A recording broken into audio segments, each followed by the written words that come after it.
Hi Tintin, una sa lahat congratulations. Hindi ko na naisama lahat ng pagbili ng pang-prank kaya clips na lang ng pinuntahan namin dahil Father's Day rin noong araw na yan. Hindi rin kami kasama sa ceremony dahil iilan lang ang pwede na makapasok sa loob ng PICC.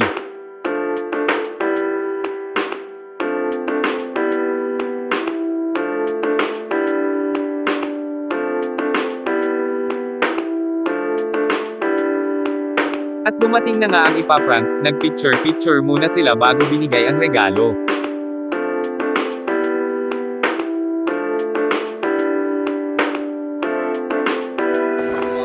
Binigay na namin isa-isa ang marami niyang regalo, hahaha.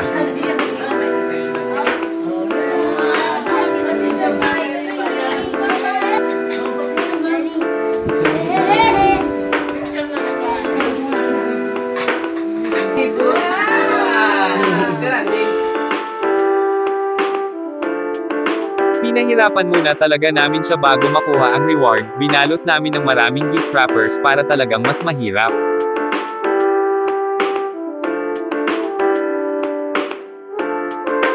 iPhone. At dito namumungad sa kanya ang napakaraming pera na play money, hahaha. 1,500. Excuse me. 2,000.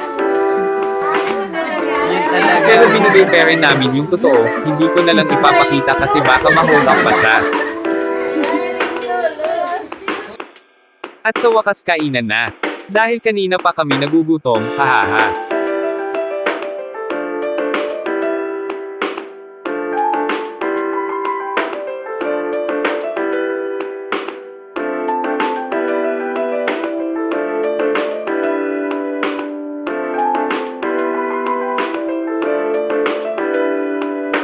Congratulations ulit!